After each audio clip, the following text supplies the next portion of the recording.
Bharatiya Janata party ने कैसे चिराग पासवान को उनकी औकात दिखा दी तथा भारतीय जनता पार्टी ने कैसे मुख्यमंत्री नीतीश कुमार को भी उनकी औकात दिखा दी, इसको लेकर जब एक मीडिया हाउस की तरफ से इसको लेकर एक लेख लिखा जाता है तब उसे राष्ट्रीय जनता दल शेयर करती है, अपने ट्विटर से उसे ट्वीट करती है और इसके बाद से चिराग पासवान को लेकर तथा मुख्यमंत्री नीतीश कुमार को लेकर तंज कसती है। चिराग पासवान को लेकर वह लिखती है कि कैसे चिराग पासवान जैसे पुराने सहयोगियों को भारतीय जनता पार्टी औकात दिखा रही है। मतलब कि कुल मिलाकर राष्ट्रीय जनता दल चिराग पासवान के लिए अभी भी तैयार है कि चिराग पासवान किसी भी कीमत पर महागठबंधन का हिस्सा बनने के लिए तैयार हो जाए। और नमस्कार, मेरा नाम है मोहित कुमार सिंह और आप देख रहे हैं जनता जंक्शन। राष्ट्रीय जनता दल की तरफ से इसके संबंध में ट्वीट करते हुए लिखा गया कि बीजेपी ने बिहार में एक एक कर नीतीश कुमार से लेकर चिराग पासवान जैसे पुराने सहयोगियों को कैसे उनकी औकात दिखाई। और इसके नीचे वो लिंक शेयर किया गया जिसमें एक मीडिया हाउस की तरफ से इस पर लेख लिखा गया है, जिसमें समझाया गया है कि कैसे मुकेश सहनी से लेकर चिराग पासवान तक को भारतीय जनता पार्टी ने पहले उपयोग में लाया और जब उनका उपयोग खत्म हो गया तब भारतीय जनता पार्टी ने उनको औकात दिखा दी। राष्ट्रीय जनता दल ने इसे बाकायदा अपने ट्विटर हैंडल से ट्वीट किया है, जो इस बात का प्रमाण है कि राष्ट्रीय जनता दल चिराग पासवान के लिए अपना दरवाजा खोलकर रखी हुई है।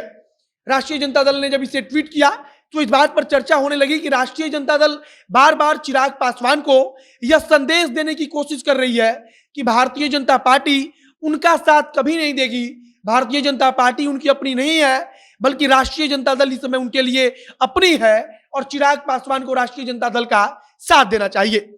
आपको याद होगा कि अभी 2 दिन पहले जब चिराग पासवान का बंगला का मुद्दा काफी ज्यादा सुर्खियों में था तब राष्ट्रीय जनता दल की तरफ से श्याम रजक चिराग पासवान से मिलने पहुंचते हैं। इसके पहले चिराग पासवान का एक ऑडियो वायरल हो चुका था जिसमें वे राष्ट्रीय जनता दल के लिए समर्थन देने का इशारा कर रहे थे। फिर चिराग पासवान भोचाहा पहुंचते हैं।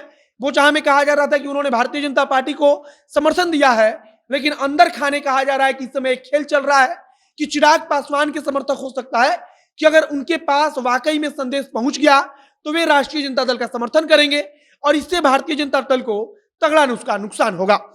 राष्ट्रीय जनता दल लगातार इस कोशिश में लगी हुई है कि किसी भी प्रकार से चिराग पासवान को अपने पाले में खड़ा कर लिया जाए, महागठबंधन का हिस्सा बना लिया जाए। और इसके लिए चिराग पासवान के लिए सोशल मीडिया से लेकर जो मीडिया के सामने आकर बयान देना है, यह सब कुछ राष्ट्रीय जनता दल के नेता लगातार कर रहे हैं। आज राष्ट्रीय जनता दल की तरफ से चिराग पासवान को भाजपा ने कैसे औकात दिखा दी, इसको लेकर एक लेख लिखा गया था। उसको शेयर करते हुए इसी बात को दोहराया कि अपने सारे पुराने सहयोगियों को भारतीय जनता पार्टी ने इस समय खत्म होने के बाद औकात दिखा दी है और उनको लात मार दी है।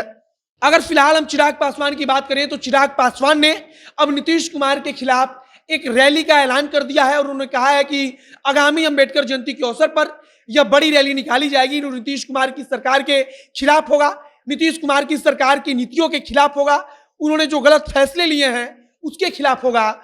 और इसी बीच राष्ट्रीय जनता दल बार बार यह जताने की कोशिश कर रही है कि राष्ट्रीय जनता दल के सिवा भारतीय चिराग पासवान का कोई भी नहीं है, भारतीय जनता पार्टी भी नहीं है। अब चिराग पासवान भारतीय जनता पार्टी पर हमलावर भी हैं, वे भारतीय जनता पार्टी पर भी तंज कस रहे हैं, भारतीय जनता पार्टी पर भी निशाना लगा रहे हैं। और शायद अब राष्ट्रीय जनता दल को लगता है कि यह सही समय है कि चिराग पासवान को अपने पाले में खड़ा कर लिया जाए, उनको महागठबंधन का हिस्सा बना लिया जाए। और इसी सब के मद्देनजर हर चीज को लेकर राष्ट्रीय जनता दल चिराग पासवान से जोड़कर ट्वीट करती है या फिर सोशल मीडिया पर उसके बारे में लिखती है, जिससे कि चिराग पासवान को लगे कि राष्ट्रीय जनता दल को वाकई में, नेता प्रतिपक्ष तेजस्वी यादव को वाकई में चिराग पासवान की फिक्र है। और अब राष्ट्रीय जनता दल और चिराग पासवान के बीच नजदीकियां बढ़ने की खबरें भी चलने लगी है। बाकी आगे कुछ भी नई जानकारी आएगी, कुछ नया अपडेट आएगा तो उसे हम आप तक पहुंचाएंगे। फिलहाल देखना होगा कि चिराग पासवान और राष्ट्रीय जनता दल के बीच क्या कोई बातचीत चल रही है, और कोई बातचीत चल रही है तो इसका परिणाम भविष्य में क्या निकलता है। जो कुछ जानकारी आगे आएगी उसे हम आप तक पहुंचाएंगे। वीडियो को शेयर कीजिए, अगर फेसबुक पर देख रहे हैं तो पेज को लाइक कर लीजिए तथा अगर यूट्यूब पर देख रहे हैं तो चैनल को जरूर सब्सक्राइब कीजिए। मिलते हैं फिर बहुत जल्द अगली वीडियो में। कैमरे पीछे खड़े ओम प्रकाश और मैं मोहित कुमार सिंह। बहुत बहुत धन्यवाद।